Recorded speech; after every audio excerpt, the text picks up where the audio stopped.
बोटाच्या एका स्पर्शाने संबंध जगातील घडामोडी पाहण्यासाठी राजमुद्रा न्यूज लाईव्ह हे ॲप इन्स्टॉल करा व चॅनलला सबस्क्राईब करायला विसरू नका. नमस्कार सर्वांना. महाराष्ट्रामध्ये कोविड-19ची परिस्थिती उद्भवल्यामुळे आपल्याला इयत्ता 10वीच्या परीक्षा रद्द कराव्या लागल्या आणि त्याचा प्रादुर्भाव वाढत निघाल्यामुळे महाराष्ट्र शासनाला 10वीच्या परीक्षा रद्द कराव्या लागल्या. त्याचं कारण विद्यार्थ्यांची सुरक्षितता ही महत्त्वाची होती आणि त्यामुळं हा निर्णय घेतला गेला. परीक्षा रद्द केल्या तरी मुलांना पुढच्या शिक्षणासाठी कोणत्याही प्रकारची अडचण येऊ नये, त्यांना त्यांच्या हातामध्ये इयत्ता 10वीचा निकाल मिळावा या उद्देशाने आपण SCRT या संस्थेनं मूल्यमापन कसं असावं 10वीचं याच्या संदर्भातला शासन निर्णय महाराष्ट्र शासनानं 28 मे रोजी जाहीर केलेला आहे आणि या शासन निर्णयाच्या अनुषंगाने राज्य मंडळाकडे जबाबदारी आली की हा निकाल कसा तयार करावा. मित्रांनो, 10वीचा नियमित जेव्हा परीक्षा होत असत त्यावेळा 10वीचा निकाल करण्याची वेळ आपल्यावर येत नसे. फक्त अंतर्गत मूल्यमापन त्यांचे जे काही गुण असतील किंवा श्रेणीच्या संदर्भातलं काही कामकाज असेल याबाबत आपण कामकाज करत होता आणि बाकी सर्व मूल्यमापनाची प्रक्रिया विद्यार्थ्यांनी ज्या लेखी परीक्षा दिलेल्या असतील ते पेपर तपासणी करून त्याचं गुणदान डायरेक्ट आपल्या मंडळाकडे यायचं आणि मंडळ त्याच्या आधारे निकाल तयार करायचा आणि घोषित करायचं. पण अशा प्रकारची नेहमीप्रमाणे परीक्षा झालेली नसल्यामुळे मूल्यमापनासाठी वेगळ्या प्रकारची प्रक्रिया आपल्याला करावी लागली आणि तशा प्रकारचा शासन निर्णयही जाहीर केलेला आहे.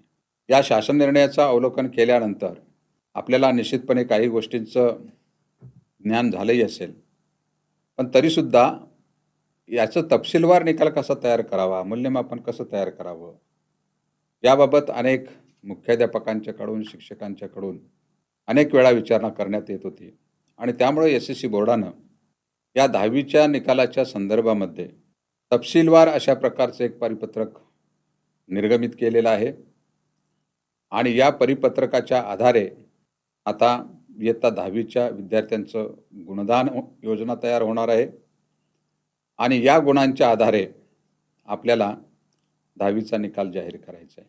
आपल्याला माहीत आहे की यावेळी मूल्यमापनाची योजना तयार करताना इयत्ता 9वी आणि इयत्ता 10वी या दोन्ही वर्गाचा विचार करण्यात आलेला आहे.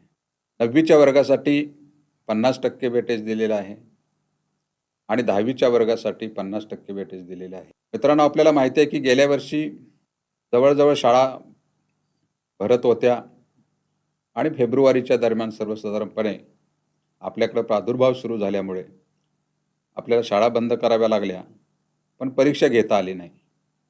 पण तरीसुद्धा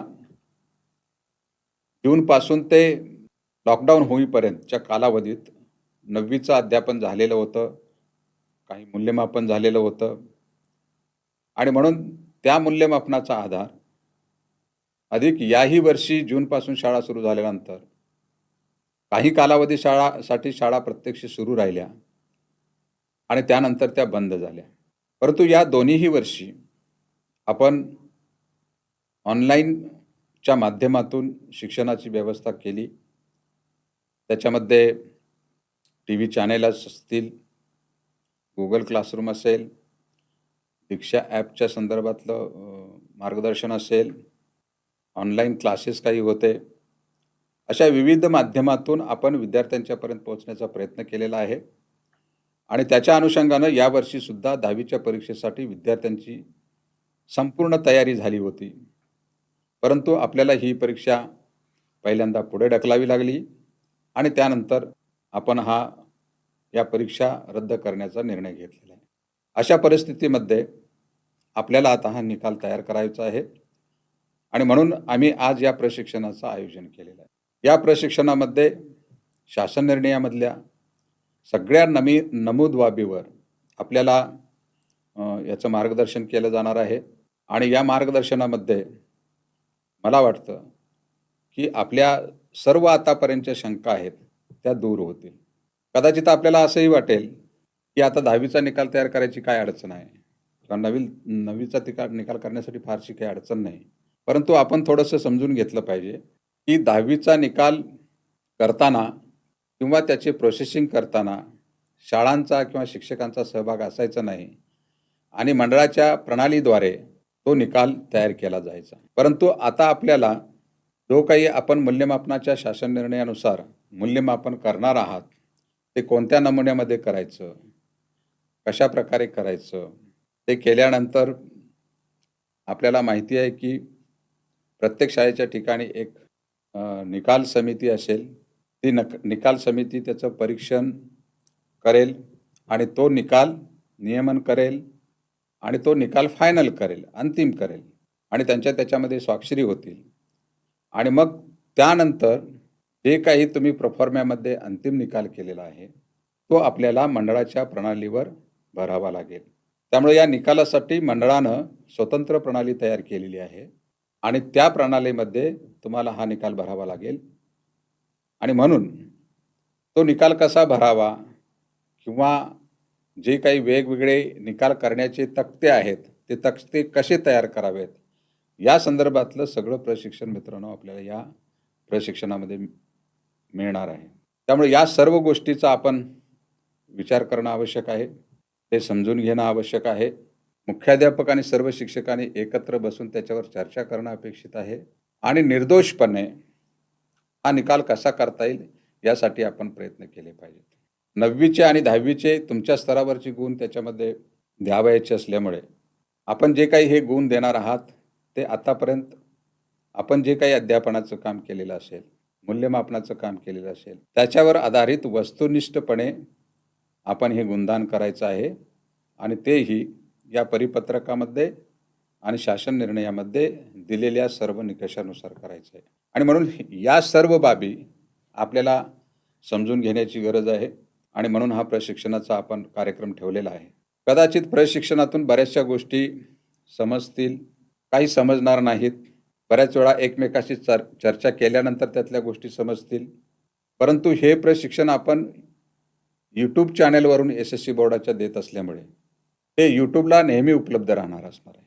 त्यामुळे तुम्हाला कोणत्या मुद्द्यासंदर्भात शंका येत असेल तर तुम्ही यूट्यूबवर जाऊ शकता, पुन्हा हे सगळं प्रशिक्षणाचं पाहू शकता आणि जिथं तुम्हाला अडचण आहे त्याचं स्पष्टीकरण घेऊ शकता.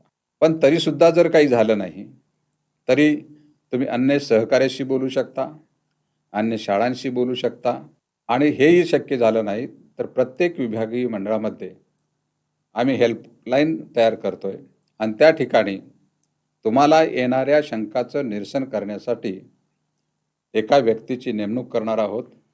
त्या ठिकाणी तुम्ही संपर्क साधू शकता आणि तुमच्या शंकांचं निरसन करू शकता. याशिवाय बोर्डाच्या संकेतस्थळावर आम्ही हे जे काही आजचं प्रशिक्षण आहे ते सुद्धा आपण त्याचा व्हिडिओ बोर्डाच्या संकेतस्थळावर ठेवू.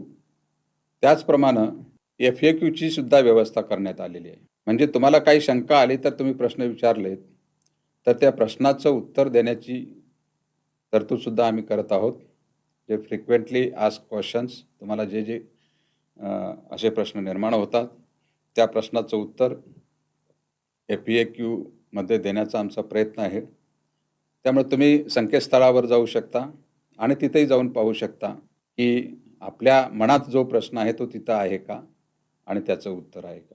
त्यामुळे अशा प्रकारे मंडळाने या माध्यमातून सगळ्या सोयीसुविधा उपलब्ध करून ठेवलेल्या आहेत आणि त्याचं एक समग्र असं वेळापत्रक तयार केलेलं आहे. तेही परिपत्रकामध्ये नमूद केलेलं आहे आणि मला वाटतं त्या वेळापत्रकामध्ये जो काही कालावधी दिलेला आहे हा शाळेच्या मुख्याध्यापक, शिक्षक आणि विविध घटकाशी चर्चा करून ठरवलेला आहे आणि त्यामुळे मला असं वाटतं की तेवढ्या कालावधीमध्ये आपल्याला हा निकाल तयार करता येऊ शकतो आणि त्यानंतर मंडळाच्या पोर्टलवर आपल्याला तो भरता येईल. आता मंडळाच्या पोर्टलवर भरताना सुद्धा तो निकाल कसा भरावा, काय करावं याच्या संदर्भात सुद्धा तुम्हाला अनेक शंका येण्याची शक्यता आहे, अडचणी येण्याची शक्यता आहे.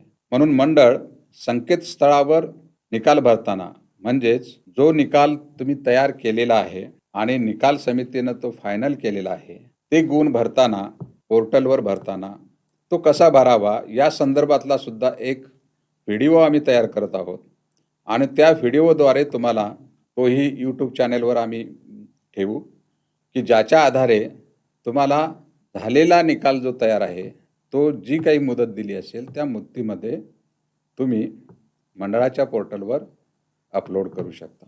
तर या पद्धतीनं सर्वसाधारणपणे स्वरूप या प्रशिक्षणाचं असेल. मला माहिती आहे मित्रांनो, कोविडची परिस्थिती आहे, पण आता थोडीशी त्याच्यातली तीव्रता कमी होत आहे. मला हेही माहिती आहे की 15 जूनपासून शाळा सुरू होत आहेत आणि त्याच्या अगोदर हा सगळा सुट्टीचा कालावधी आहे.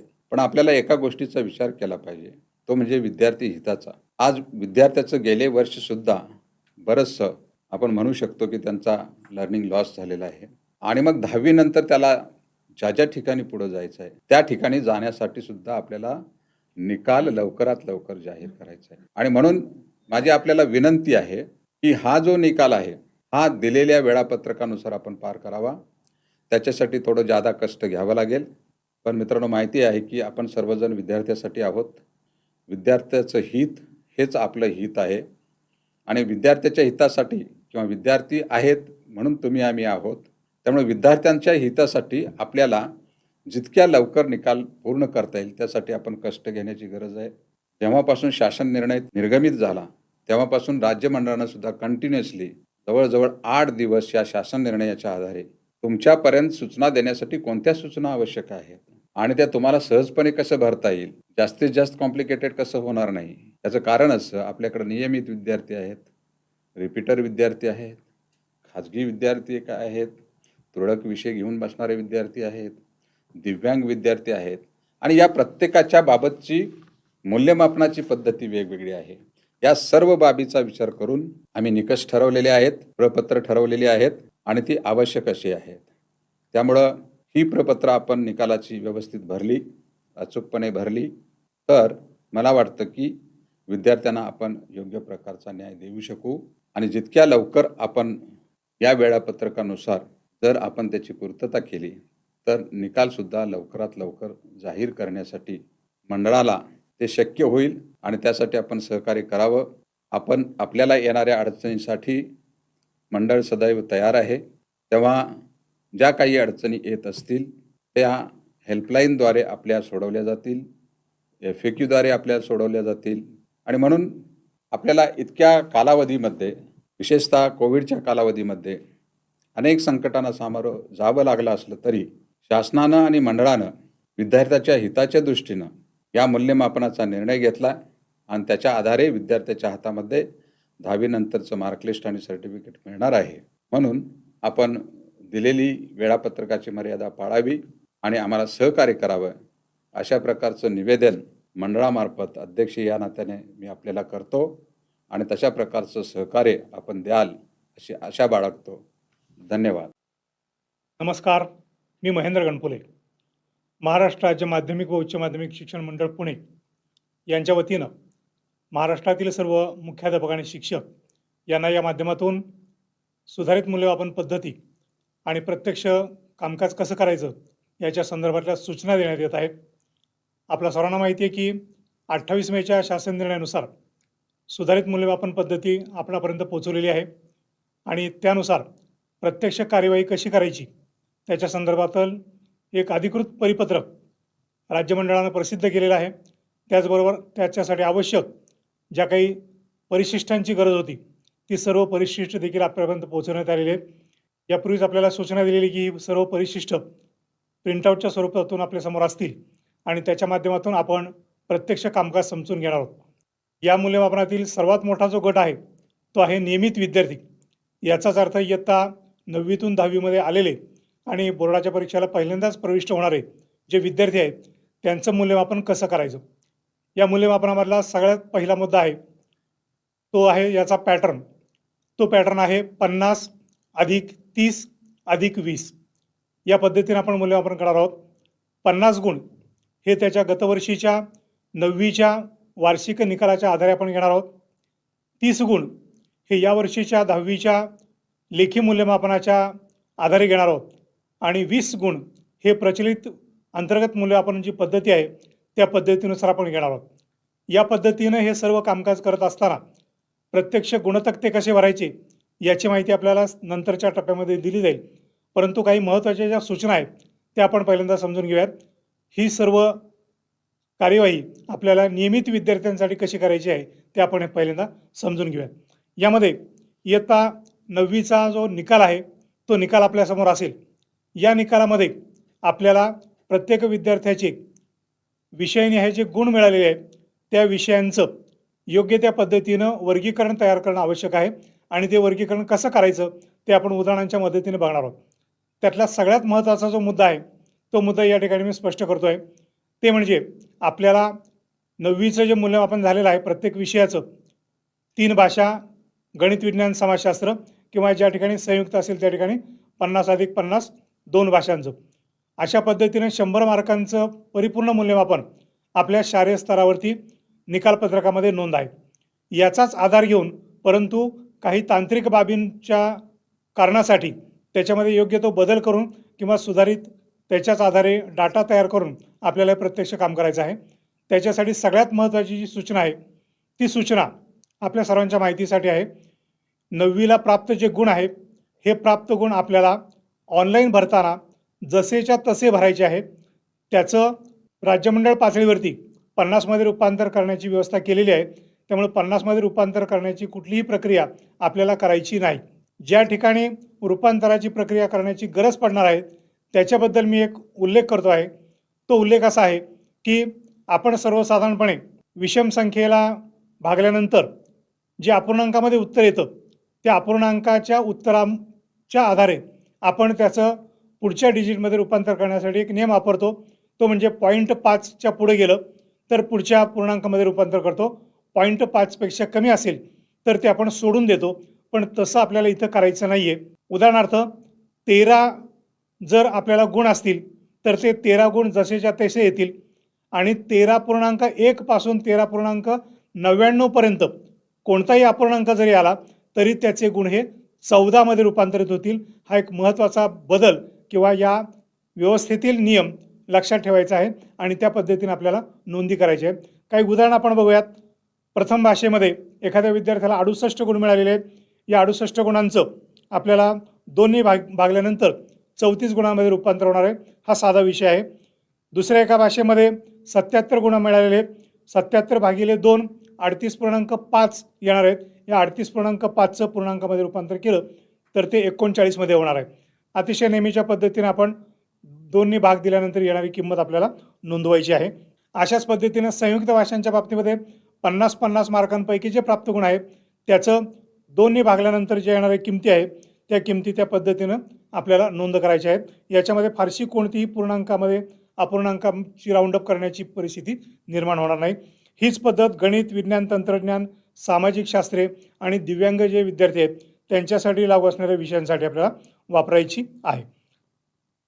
त्यानंतर NSQF मध्ये हिंदी आणि सामाजिक शास्त्रे या विषयांचा पर्याय घेऊन काही विद्यार्थी या परीक्षेला प्रविष्ट होतात.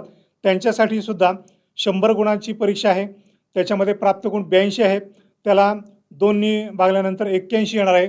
67 गुण असतील तर त्याला 2ने भागल्यानंतर 33.5 येईल. त्याचं रूपांतर 34मध्ये होणार आहे. नेहमीच्या आपल्या 0.5च्या पद्धतीनं पुढच्या डिजिटमध्ये आपण त्याचं रूपांतर करणार आहोत. सवलतीच्या गुणांसह जे उत्तीर्ण होणारे विद्यार्थी त्यांच्यासाठी अतिशय महत्त्वाचा मुद्दा आहे. हा सवलतीच्या गुणांचा यापूर्वीचा 9वीच्या निकालाचा आपण संदर्भ घेणार आहोत. त्यावेळी 9वीचे गुण विचारात घेताना त्याचे प्राप्त गुण उत्तीर्ण होण्याच्या मर्यादेपेक्षा कमी असतील तर त्या परिस्थितीमध्ये आपण त्याला मंडळ नियमावलीच्या आधारे जी मर्यादा आहे त्या मर्यादेपर्यंत ग्रेस मार्क सवलतीचे गुण देतो. आपण या निकालाचा विचार करत असताना त्याचे प्राप्त गुण उदाहरणार्थ 27 आणि त्या 27मध्ये आपण 7 गुणांची त्याला सवलत दिलेली आहे. एकूण गुण 35 झाले. त्या 35च्या आधारे आपण त्याची त्या विषयातली प्राप्त गुण काढणार आहोत. याचाच अर्थ 35 भागिले 2 येथील 17.5 आणि त्याचं पूर्णांकामध्ये रूपांतर होईल 18. याचाच अर्थ सवलतीचे गुण घेऊन जे विद्यार्थी 9वीमध्ये उत्तीर्ण झालेले आहेत त्यांचे प्राप्त गुण काढत असताना मूळ गुण अधिक सवलतीचे गुण यांच्या दोन्हींची बेरीज केल्यानंतर जी किंमत येणार आहे त्या किमतीला 2ने भागल्यानंतर येणारे जे उत्तर आपल्या फॉर्म्युलानुसार आहे त्या पद्धतीने त्या विद्यार्थ्याचे गुण आपल्याला नोंदवावे लागणार आहेत. याच पद्धतीने 50-50 मार्काचे 2 पेपर असतील तर त्या ठिकाणी सुद्धा त्याचे 13 मार्क एका विषयाचे आहेत, 12 मार्क दुसऱ्या विषयाचे आहेत आणि 10 गुण ग्रेस मार्काचे आहेत. तर या केसमध्ये सुद्धा त्या 13 गुणांमध्ये 5 गुण ग्रेसचे मिळवले, त्याचे झाले 18 आणि दुसरा जो विषय आहे त्याच्यामध्ये ग्रेस गुण जे मिळालेले आहेत ते त्याच्यामध्ये मिसळायचे आहेत. म्हणजे ग्रेस गुण न वगळता आपल्याला या गुणांची नोंद करायची आहे. हा एक अत्यंत महत्त्वाचा मुद्दा या संदर्भामध्ये आपल्याला लक्षात ठेवणं महत्त्वाचं आहे. हाच नियम आहे ग्रुप पासिंगच्या बाबतीमध्ये. आपल्याला माहिती आहे गणित आणि विज्ञान यांच्या एकूण बेरजेमध्ये प्राप्त गुण जे आहेत ते 52 गुण पूर्वीच्या पद्धतीनुसार होते, आताच्या नियमानुसार 35 गुण. हे 35 गुण जर त्या विद्यार्थ्याला ग्रेस गुणांसहित मिळाले असतील तर त्या ग्रेस गुणांसहित त्याची बेरीज करायची आणि त्याला दोन्ही भागल्यानंतर येणारी किंमत ही त्याच्या प्राप्त गुणांसाठी गृहीत धरायची आहे. भाषा विषयांचा एकत्रितचा नियम आणि गणित विज्ञानचा एकत्रितचा नियम म्हणजे 3 भाषांचा 3 भाषा मिळून 300 पैकी 105 गुण त्याच्यासाठी सुद्धा दिलेले सवलतीचे गुण त्याच्या बेरजेमध्ये धरायचे आहेत. सगळ्याच उदाहरणामध्ये आपल्याला हे सवलतीचे गुण गृहीत धरून गुणदान करायचं आहे. हा महत्त्वाचा मुद्दा लक्षात ठेवायचा आहे. आत्ताच मी सुरुवातीला सांगितल्याप्रमाणे हे 9वीचे जे गुण आहेत हे 9वीचे गुण आपल्याला जसेच्या तसे 100च्या स्वरूपामध्ये तिथं नोंद करायचे आहेत आणि त्याचं बोर्ड सिस्टीममध्ये रूपांतर 50 गुणांमध्ये होणार आहे. परंतु याच्यामधला एक महत्त्वाचा भाग आपल्याला सांगतो आहे. तो महत्त्वाचा भाग म्हणजे आपल्याकडं मराठी, हिंदी, इंग्रजी किंवा संयुक्तमध्ये हिंदी संस्कृत यांचं प्रत्येकी 100 किंवा 50+50 असं रूपांतर उपलब्ध आहे. ते तसंच्या तसं नोंद करायला आपल्याला काही अडचण नाही. परंतु विज्ञान, गणित आणि सामाजिक शास्त्रे याच्यामध्ये भाग 1 आणि भाग 2 अशा 2 विभागांपासून हा विषय तयार झालेला आहे. याचं मात्र गुणदान करत असताना मागच्या वर्षीच्या 9वीच्या निकालाचं वैशिष्ट्य असं आहे की प्रथम सत्राचे 100 गुण, द्वितीय सत्राचे फक्त अंतर्गतचे 20 गुण आणि त्या 120चं रूपांतर आपण 200 मध्ये केलं होतं आणि त्याचं पुन्हा भागिले 2 करून 100 मध्ये रूपांतर केलं होतं. इथं मात्र आपल्याला एक महत्त्वाचं काम करायचं आहे. ते म्हणजे इयत्ता 9वीच्या प्रथम सत्रामधील लेखी गुण 80 त्याचे 2 भाग प्रत्येकी 40 प्रमाणे आणि अंतर्गत 10-10 हे गुण आणि द्वितीय सत्राचे प्रत्येकी अंतर्गत 10-10 गुण याच्या स्वतंत्र नोंदी करायच्या आहेत. आणि प्राप्त गुण जे आहेत हे प्राप्त गुण आपल्याला भाग 1 आणि भाग 2 विज्ञानाच्या बाबतीमध्ये, गणिताच्या बाबतीमध्ये भाग 1 आणि भाग 2 आणि तसंच सामाजिक शास्त्रामध्ये भाग 1 आणि 2 याच्यामध्ये करायचं आहे. याच्यासाठी शिक्षकांच्या पातळीवरती या सर्व गुणयाद्या बायफर्गेशन करून आपल्याला तयार कराव्या लागतील, कारण त्याची नोंद परिशिष्टामध्ये आपल्याला सविस्तरपणे करायची आहे. हा एक अत्यंत महत्त्वाचा मुद्दा लक्षात ठेवणं गरजेचं आहे. या पद्धतीनं पूर्व व्यावसायिक अभ्यासक्रम जे आहेत त्यांचा जर आपण विचार केला तर यामध्ये सुद्धा 9वीचे जे प्राप्त 100 पैकी गुण आहेत त्यांचं 50 मध्ये रूपांतर होईल. इयत्ता 10वीच्या अंतर्गत मूल्यमापनाचं 30 मार्कांचं कामकाज जे पूर्ण झालेलं आहे त्याच्यामध्ये पर्याय आपल्याला शासन निर्णयामध्ये दिलेले आहेत आणि राज्य मंडळाच्या परिपत्रकामध्ये दिलेले आहेत. त्याचे 3 पर्याय आपल्याकडे आहेत. 30 गुणांचं मूल्यमापनाचा पहिला पर्याय आहे जर शालेय स्तरावरती सराव परीक्षा झालेली असेल 80 गुणांची तर त्या 80 गुणांचं रूपांतर आपल्याला 30 मध्ये करायचं आहे. हा पर्याय क्रमांक 1. पर्याय क्रमांक 2 आहे जर सराव परीक्षा झाली नाही परंतु चाचणी परीक्षा झाली की जी साधारणपणे 20 गुणांची असते तर या 20 गुणांच्या प्राप्त गुणांचं आपल्याला 30 मध्ये रूपांतर करायचं आहे. पर्याय क्रमांक 1 सराव परीक्षा पूर्ण 80 गुणांचं 30 मध्ये रूपांतर. पर्याय क्रमांक 2 चाचणी परीक्षा 20 गुण या 20 गुणांचं 30 मध्ये रूपांतर. आणि पर्याय क्रमांक 3 किंवा क याच्यामध्ये जर कोणत्याही कारणास्तव सराव परीक्षा झालेली नसेल, चाचणी परीक्षा झालेली नसेल किंवा परीक्षा आयोजनामध्ये विद्यार्थी अनुपस्थित असेल, विद्यार्थी सहभागी झालेला नसेल तर अशा विद्यार्थ्यांना परिपत्रकामध्ये उल्लेख केल्याप्रमाणे गृहकार्य, स्वाध्याय, MCQ जे आपल्याला वेगवेगळे मूल्यमापनाचे तंत्र सांगितलेले आहेत त्या तंत्रांच्या माध्यमातून हे मूल्यमापन त्या विद्यार्थ्यांचं ऑनलाईन किंवा ऑफलाईन पद्धतीनं पूर्ण करून घ्यायचं आहे आणि त्या 30 गुणांची नोंद आपल्याला परिशिष्टामध्ये करायची आहे. आणि शेवटचा भाग आहे अंतर्गत मूल्यमापन. अंतर्गत मूल्यमापनासंदर्भामध्ये जी आपली प्रचलित पद्धती आहे या प्रचलित पद्धतीमध्ये काही सुधारित सूचना आपल्याला मार्च महिन्यामध्ये 25 मार्चच्या परिपत्रकामध्ये दिलेल्या आहेत. या परिपत्रकाचा आधार घेऊन आपण भाषा विषय असतील, गणित असेल, विज्ञान असेल, सामाजिक शास्त्र असेल, या सर्व घटकांमध्ये जे 20 गुणांचं अंतर्गत मूल्यमापन केलेलं आहे त्या 20 गुणापैकी प्राप्त गुण जे विद्यार्थ्याचे आहेत ते प्राप्त गुण त्या विद्यार्थ्याच्या परीक्षा क्रमांकासमोर आपल्याला नोंदवायचे आहेत. अशा पद्धतीने 3 कॉलम आपल्याकडे आहेत. 9वीचे प्राप्त 100 गुण आपण भरायचे आहेत, त्याचं रूपांतर 50 मध्ये मंडळ स्तरावरती होईल. दुसरा भाग आहे 30 गुण लेखी, त्याची नोंद आपल्याला या ठिकाणी करायची आहे. आणि शेवट अंतर्गत मूल्यमापन 20 गुण. अशा पद्धतीनं 50 अधिक 30 अधिक 20 एकूण 100 गुणांचं प्रत्येक विषयाचं मूल्यमापन या ठिकाणी होईल. त्याचबरोबर आपले जे श्रेणी विषय आहेत या 3 श्रेणी विषय याच्यामधील 2 श्रेणी विषय कंपल्सरी आहेत आणि एक ऑप्शनल आहे. अशा पद्धतीने या 3 श्रेणी विषयांचं जे काही आपलं प्रचलित पद्धतीने मूल्यमापन आहे त्या प्रचलित पद्धतीने मूल्यमापनाच्या प्राप्त श्रेणी या आपल्याला परीक्षेमध्ये नोंद करायच्या आहेत.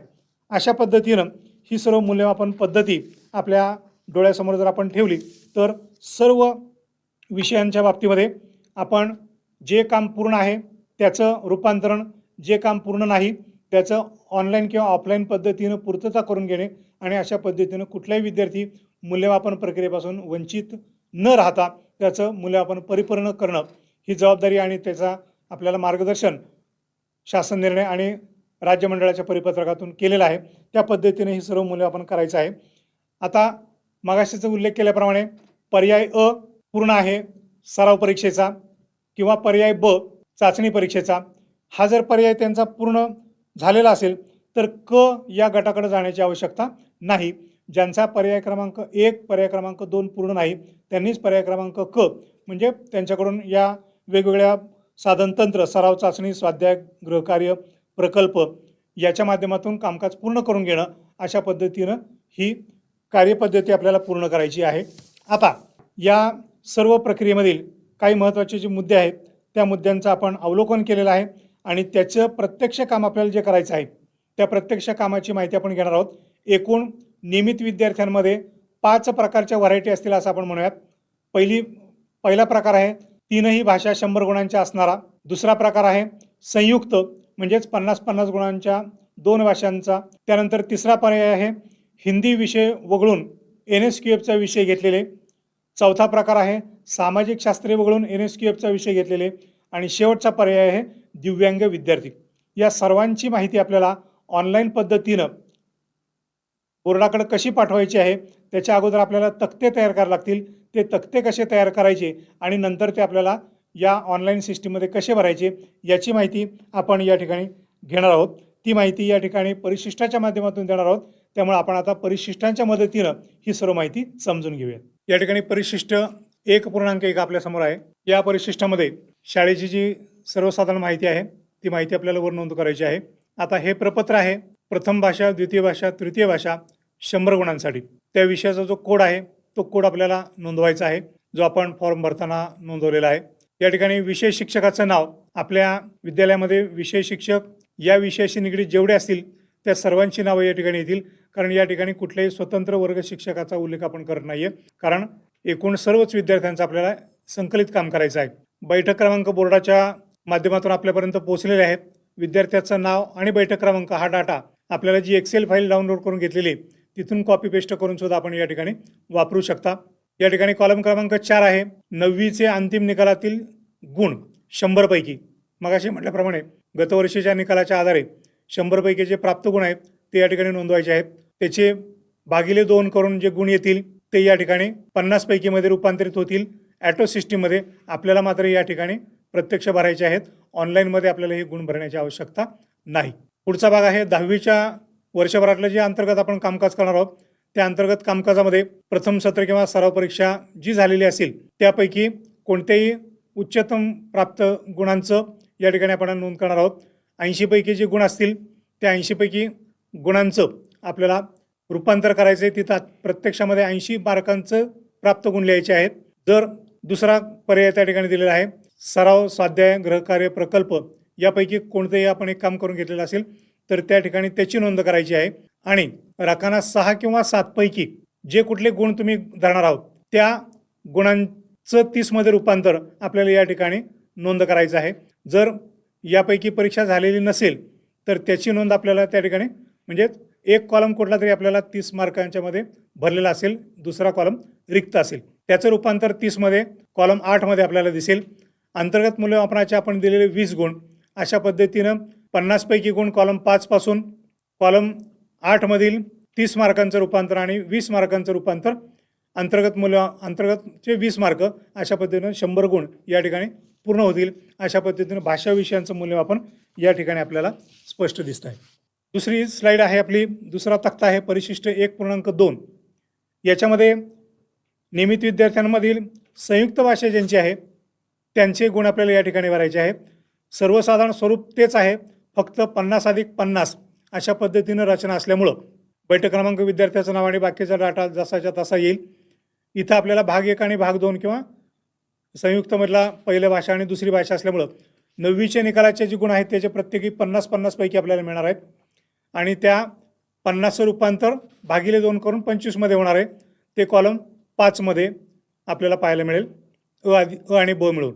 दुसरा टप्पा आहे 10वीच्या मूल्यमापनासंदर्भामध्ये. या ठिकाणी सुद्धा आपण 80 मार्काची जी सराव परीक्षा घेतो तीच 2 भागामध्ये असेल. भाग 1 40, भाग 2 40. त्याचे गुण त्या ठिकाणी लिहायचे आहेत. त्याच्याऐवजी आपण सत्र परीक्षेच्या ऐवजी चाचणी परीक्षा झालेली असेल त्याचे गुण या ठिकाणी नोंदवायचे आहेत.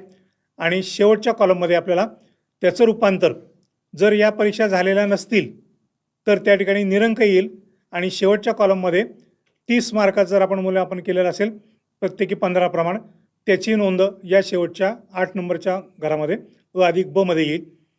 तसंच पुन्हा अंतर्गत मूल्यमापनाचे जो 2 भाग आहेत प्रत्येकी 10 गुणांचे त्याची नोंद या कॉलममध्ये येईल 9मध्ये अ आणि ब. आणि त्याचीच पुन्हा मगाशीच्याच पद्धतीनं 50 गुण कॉलम 5मधून, 30 गुण कॉलम 8मधून आणि 20 गुण कॉलम 9मधून एकत्रित होतील आणि 100 गुणांची एकूणात आपल्याला या शेवटच्या कॉलममध्ये पाहायला मिळेल. हे संयुक्त विषयांसाठी आहे. पुढचं परिशिष्ट आपण पाहतोय हे परिशिष्ट 1.3 हे आपल्या गणित विषयाच्या नोंदी करण्यासाठीच आहे. गणितामध्ये सुद्धा भाग 1 आणि भाग 2 अशा पद्धतीनं आपलं मूल्यमापन आहे. त्याच पद्धतीनं या ठिकाणी आपल्याला नोंदी करायच्या आहे. गणिताचे गतवर्षीचे भाग 1 आणि भाग 2चे प्रत्येकी बायफर्केशन 50 गुण जे प्राप्त मिळालेले आहेत त्याच्या नोंदी करायचे आहे. त्याचे रूपांतर 25मध्ये शेजारच्या कॉलममध्ये येतील. पुढं प्रथम सत्र किंवा सराव परीक्षेचे 80 पैकी परीक्षा घेतली त्याचे भाग 1चे 40, भाग 2चे 40. दुसऱ्या घरामध्ये आहे त्याच्याऐवजी जी परीक्षा आपण आयोजित केली चाचणी परीक्षा तिचे गुण येतील.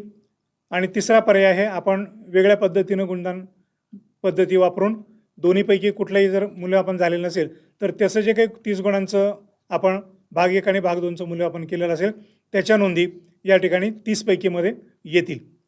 20 गुण आपल्या अंतर्गत मूल्यमापनाचे आपण दिलेले. पुन्हा कॉलम क्रमांक 5, 8 आणि 9 यांची बेरीज 100 गुणांचं मूल्यमापन या ठिकाणी गणित या विषयाचं आपलं पूर्ण होणार आहे. पुढचा विषय आहे विज्ञान. तक्ता क्रमांक 1.4 या ठिकाणी आपण विज्ञानाची सविस्तर माहिती घेतोय. या ठिकाणी सुद्धा त्याच पद्धतीनं आहे. भाग 1 आणि भाग 2 प्रत्येकी 50 गुणांचं मूल्यमापन त्याचं 25मध्ये रूपांतर. त्यानंतर सत्र परीक्षा प्रत्येकी 40 त्याच्याऐवजी चाचणी परीक्षा झालेली असेल तर त्याचे प्राप्त गुण त्याचं रूपांतर पुन्हा प्रत्येकी 15-15 गुणांमध्ये असेल.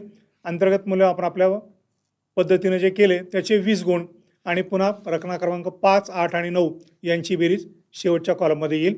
अशा पद्धतीनं विज्ञानाचं मूल्यमापन हे परिशिष्ट 1.4 मध्ये आपण केलं. परिशिष्ट 1.5 हा आहे दिव्यांग नियमित विद्यार्थ्यांसाठी.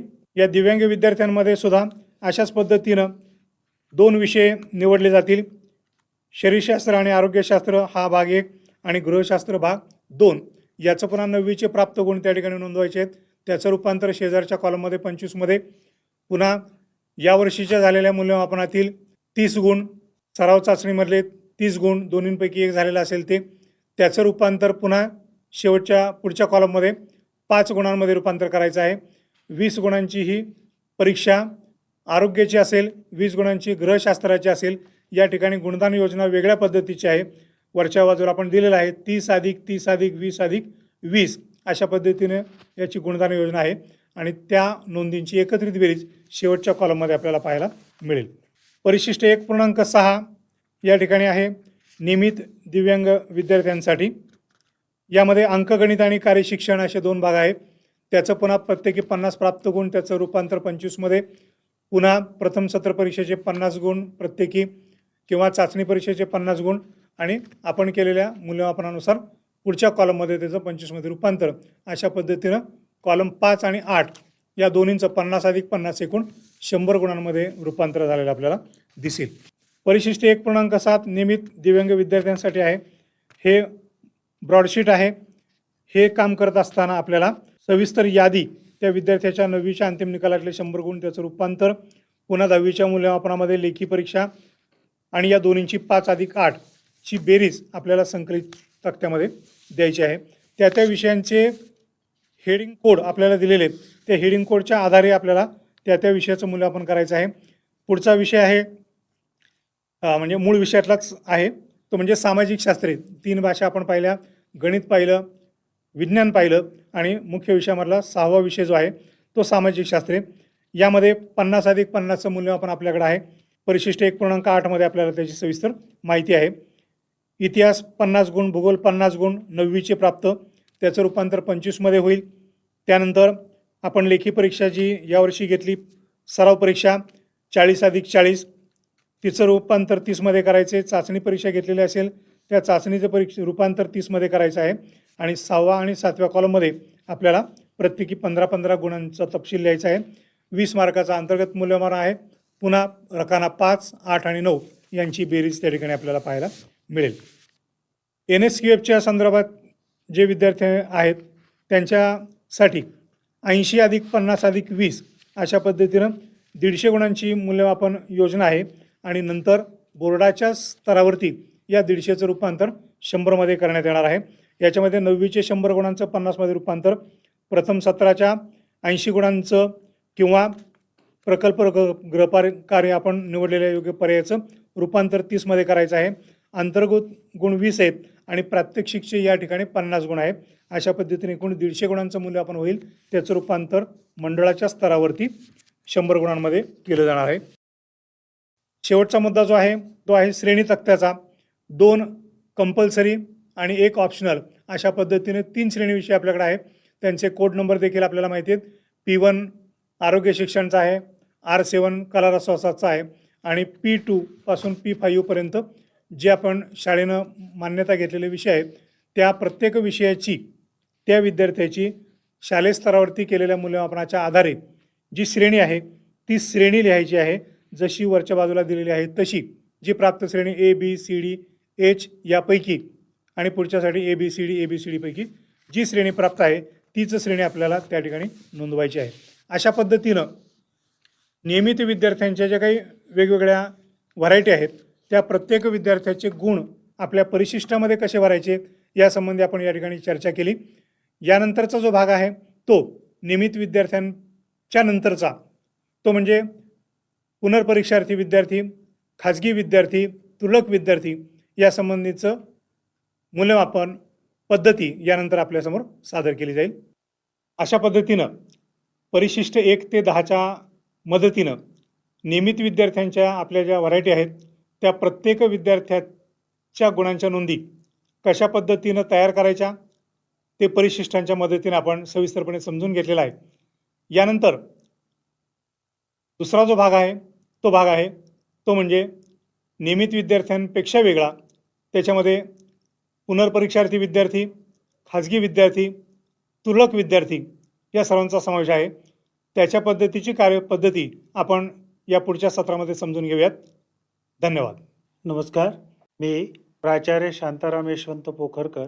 या ठिकाणी 28/5/2021च्या शासन निर्णयानुसार इयत्ता 10वीच्या निकालासंदर्भात मंडळ जे काही गाईडलाईन देत आहे त्याबद्दल माझ्यापूर्वी जे वक्ते महेंद्र गणपुले बोलले ते नियमित आणि खाजगी विद्यार्थ्यांच्या बाबतीत बोलले. मी पुनर्परीक्षार्थींच्या बाबतीत या ठिकाणी यापूर्वी माझे मित्र महेंद्र गणपुले यांनी पहिल्या भागामध्ये असं सांगितलेलं आहे की नियमित विद्यार्थी आणि त्या नियमित विद्यार्थ्यांचं मूल्यमापन 50, 30 आणि 20 अशा पद्धतीने कसं करायचं त्याबद्दल ते बोललेलं होते. आता मी मात्र जे तुरळक विषय घेऊन बसणारे विद्यार्थी आहेत किंवा रिपीटर विद्यार्थी आहेत, म्हणजेच पुनर्परीक्षार्थी विद्यार्थी. त्यानंतर काही विद्यार्थ्यांनी एकच विषय घेतलेला होता आणि श्रेणी सुधार करायचं ठरवलं होतं, अशा विद्यार्थ्यांच्या बाबतीत बोलत आहे. खाजगी विद्यार्थी पण पुनर्परीक्षार्थी विद्यार्थी, खाजगी विद्यार्थी या बाबतीमध्ये मी या ठिकाणी बोलत आहे. ज्याप्रमाणे नियमित विद्यार्थी आहे त्यांचा जो फॉर्म्युला ठरलेला होता 50-30-20, मग त्याच्यामध्ये 9वीचे काही गुण 50साठी विचारात घेतले गेलेले होते. इथे मात्र तसं होणार नाही आहे.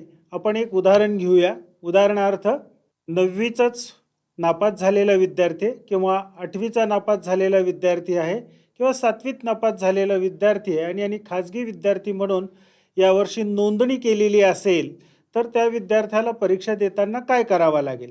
त्या विद्यार्थ्याचा जर नोंदणी ही अधिकृत झालेली असेल, त्याला बैठक क्रमांक प्राप्त झालेला असेल, तर त्या विद्यार्थ्याची शेवटची जी इयत्ता आहे त्या शेवटच्या इयत्तेला त्यामध्ये जे शेवटी अंतिम गुण मिळालेले आहेत ती टक्केवारी घ्यायची आहे.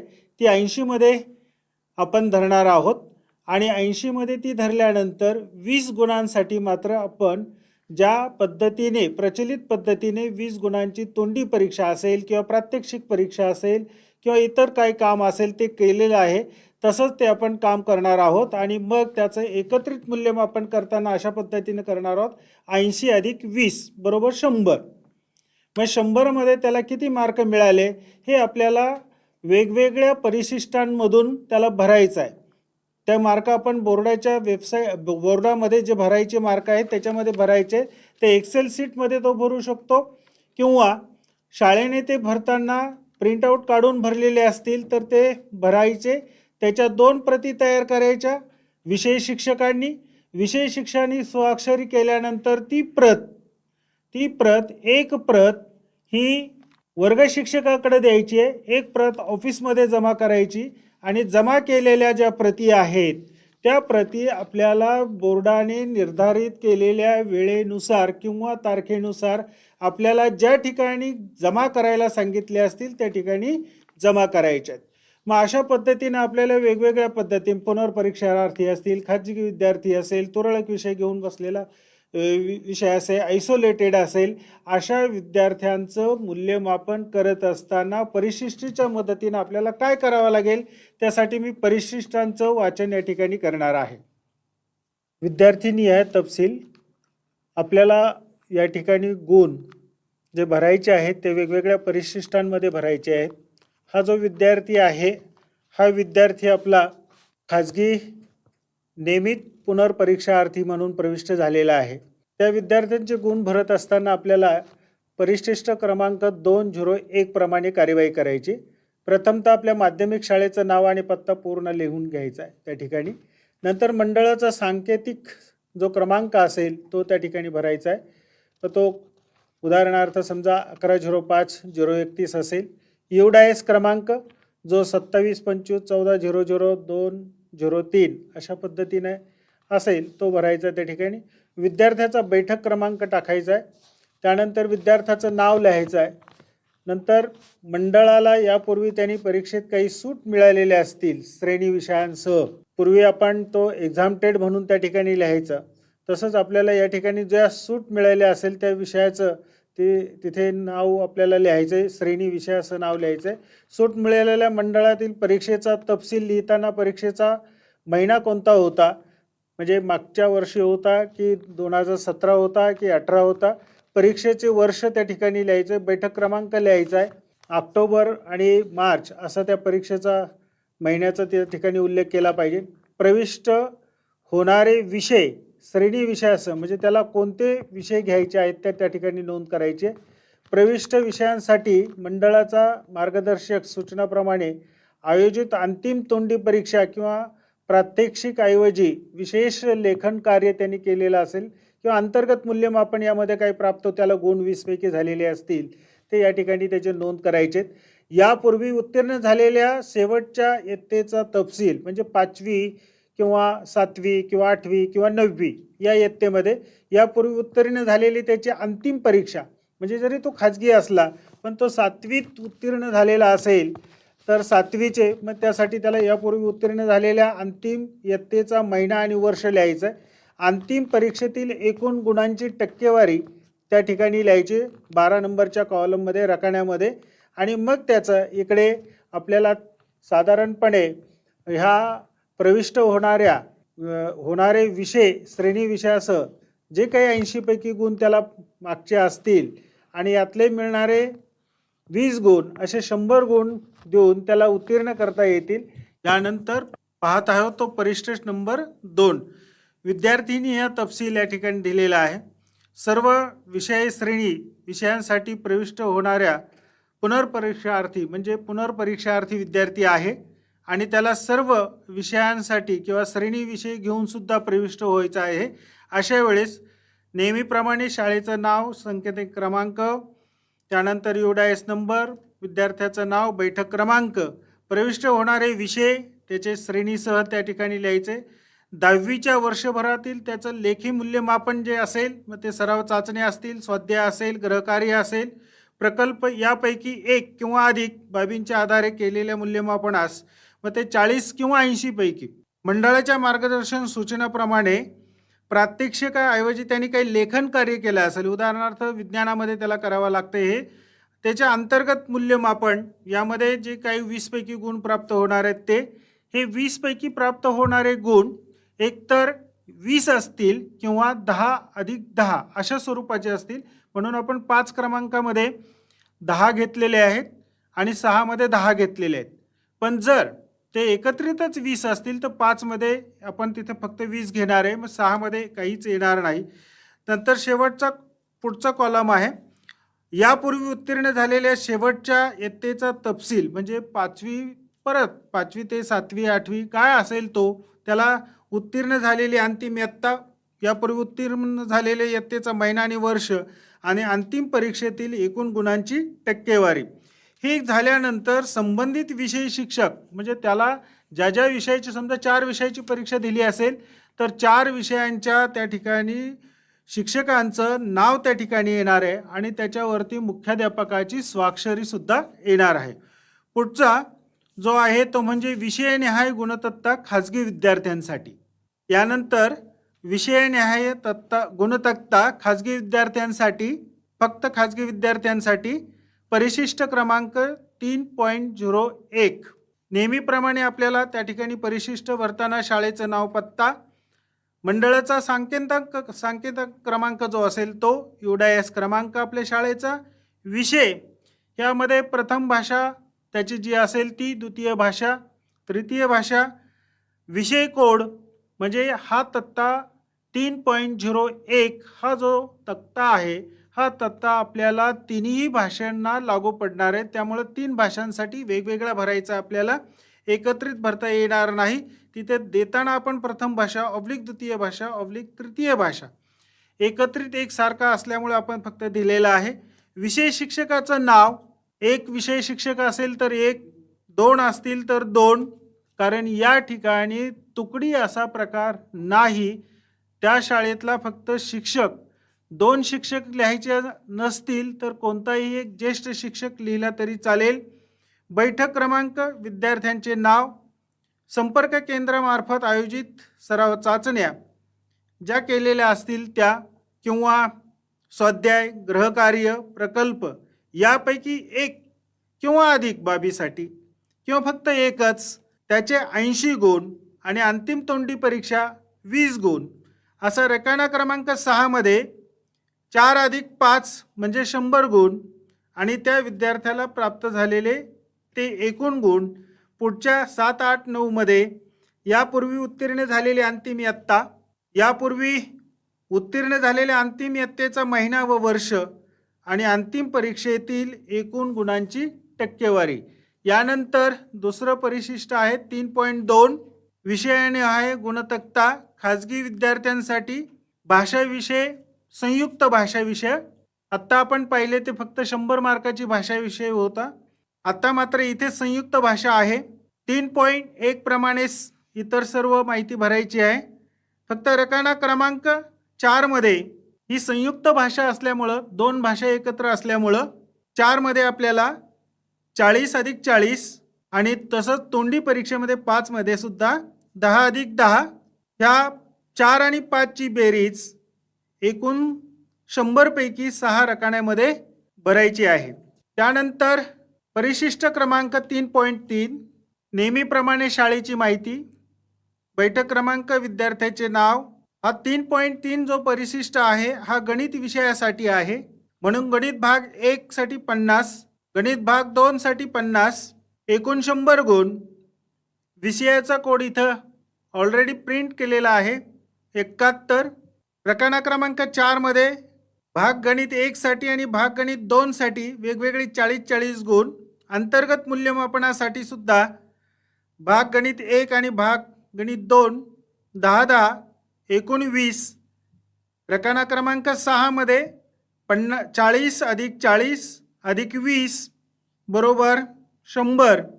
आणि खाजगी विद्यार्थ्यांच्या बाबतीत यापूर्वी उत्तीर्ण झालेल्या शेवटच्या वर्गाचा तपशील रकाना क्रमांक 7 आणि 8 मध्ये द्यायचा आहे. परिशिष्ट क्रमांक 3.04 हे जे आहे ते विज्ञान आणि तंत्रज्ञान या विषयासाठी आहे. इतर परिशिष्ट भरताना आपण जसं शाळेचं नाव, युडायस, मंडळाचा सांकेत क्रमांक भरत होतो त्याप्रमाणे ते भरायचं आहे. बैठक क्रमांक, विद्यार्थ्याचं नाव. भाग 1 विज्ञान भाग 1 40 गुण, विज्ञान भाग 2 40 गुण. रकाना क्रमांक 4. रकाना क्रमांक 5 मध्ये विज्ञान भाग 1 आणि विज्ञान भाग 2 मंडळाच्या मार्गदर्शक सूचनेप्रमाणे जे काही विशेष लेखन कार्य करून घेतलेलं आहे त्याचे मार्क भरायचे. एक मुद्दा म्हणून मी या ठिकाणी फक्त मुद्दा मांडतो, तो म्हणजे असा की आपल्याला काही शंका जर आली असेल की या ठिकाणी आम्ही भाग 1 भाग 2 मग हे प्रॅक्टिकलचं सुद्धा भाग 1 किंवा विशेष लेखन कार्याचं भाग 1 आणि भाग 2 असं का भरायचं, तर मंडळाचं जे ब्रॉड शिस्ट आपल्याकडं परीक्षा झाल्यानंतर अंतिम निकालपत्र येतं त्याच्यामध्ये अशा प्रकारची तरतूद असते. त्यामुळं या ठिकाणी कुठलाही भाग ओमेट किंवा ओघळू नये, जसं सांगितले तसंच भरायचं आहे.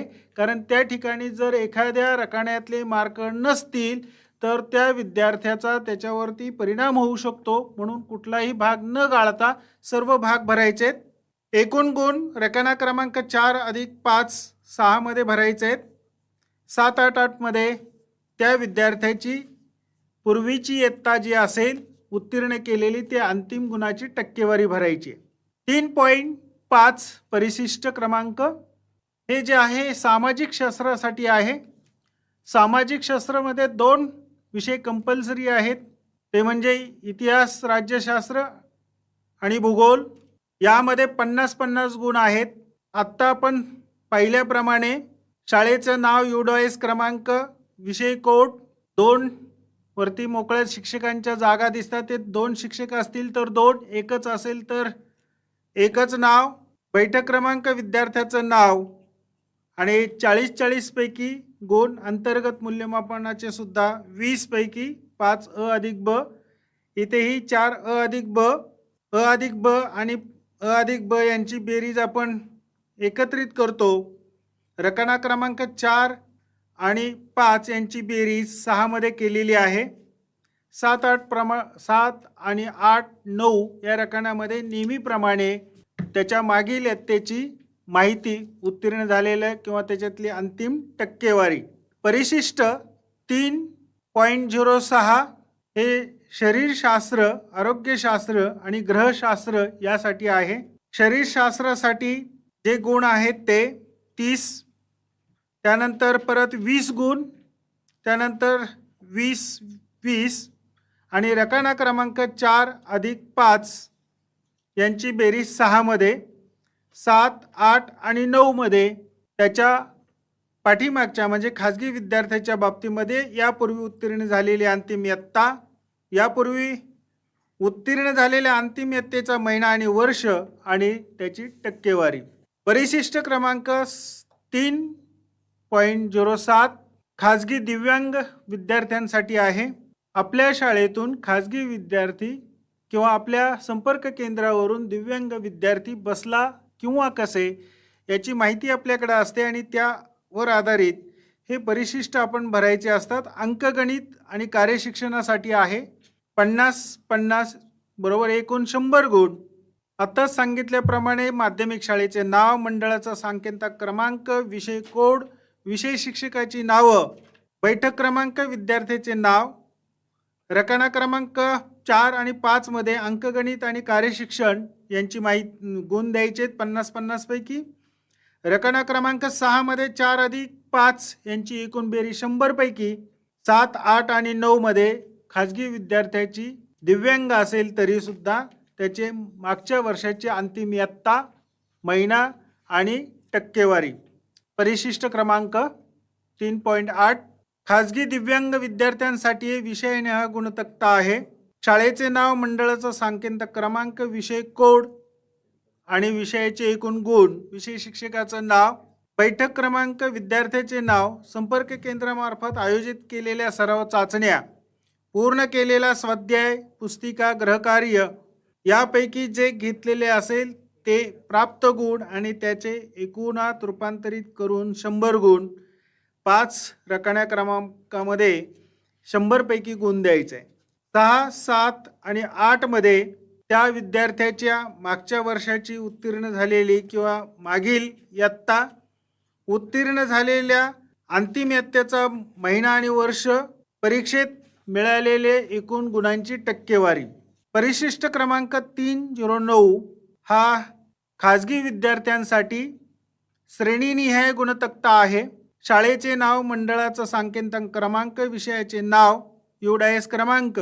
या ठिकाणी जे श्रेणी विषय आहेत त्याला एकापेक्षा जास्त शिक्षक असू शकतात, म्हणून 1, 2, 3 आणखी असेल तर तुम्ही चौथा सुद्धा नाव घालू शकता आणि 2च शिक्षक असतील तर 2 नावं. बैठक क्रमांक, विद्यार्थ्यांचे नाव, मंडळाच्या विविध कार्यपद्धतीनुसार आयोजित केलेल्या मूल्यमापनाप्रमाणे प्राप्त श्रेणी. प्रथम आहे आरोग्य व शारीरिक शिक्षण P1. जी श्रेणी प्राप्त झालेली असेल ती. जर तो अपंग असेल तर H. कला रसस्वादाची श्रेणी 5 क्रमांकामध्ये. स्काउट गाईड ज्या पर्यायी विषय आहेत त्याची विषय कोड आणि श्रेणी 7 मध्ये नोंद करायची आहे. परिशिष्ट क्रमांक 4.01 हा आयसोलेटेड, हा जरा थोडासा रुळलेला शब्द वाटतो म्हणून आयसोलेटेड, खरं तर त्याला तुरळक विषय घेऊन असं म्हणतात, किंवा राज्य मंडळ किंवा अन्य मंडळातून माध्यमिक शालांत प्रमाणपत्र परीक्षा जर हा विद्यार्थी देत असेल तर त्याच्यासाठी हे परिशिष्ट आहे 4.01. माध्यमिक शाळेचं नाव, मंडळाचा सांकेतिक क्रमांक, UDIS क्रमांक, बैठक क्रमांक, विद्यार्थ्याचे नाव, यापूर्वी इयत्ता 10वी उत्तीर्ण झालेल्या त्या मंडळाचं नाव, हा विद्यार्थी जर दुसरे कुठून उत्तीर्ण झाला असेल तर. त्यानंतर विषय, 10वी उत्तीर्ण परीक्षेचा महिना आणि वर्ष. विषयानिहाय 10वीच्या उत्तीर्णतेचा विषयानिहाय तपशील जर द्यायचा असेल, त्यांनी एकच विषय घेतला असेल तर बाकी उत्तीर्ण विषय मात्र आपल्याला त्याला लिहायचे आहेत. हा दुसऱ्या मंडळाचा असू शकतो. बैठक क्रमांक, प्राप्त गुण किंवा श्रेणी कितीपैकी, सन 2021चे प्रविष्ट होणारे तुरळक विषय, आणि मग त्याला याच्यामध्ये कोणता विषय घ्यायचा होता 21ला ते रकाना क्रमांक 7 मध्ये लिहायचं आहे.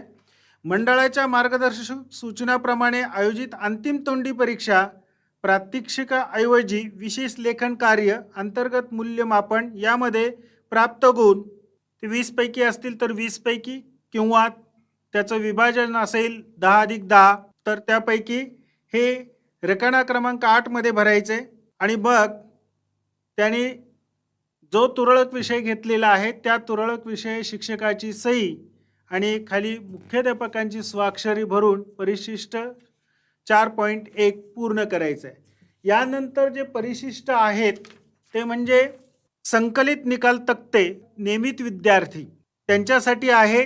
ज्याप्रमाणे आपण ह्या विविध परिशिष्टांचा कसा वापर करायचे किंवा कसे ते भरायचे ते पाहिलं, त्याचप्रमाणे नियमित विद्यार्थ्यांचं जे संकलित निकालपत्रक आहे ते आपल्याला R01 ते R05 या परिशिष्टांमध्ये भरायचं आहे.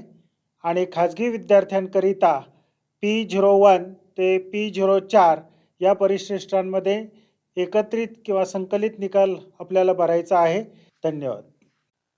नमस्कार मित्रांनो, मी डॉक्टर अशोक भोसले, सचिव महाराष्ट्र राज्य माध्यमिक आणि उच्च माध्यमिक शिक्षण मंडळ, राज्य मंडळ पुणे.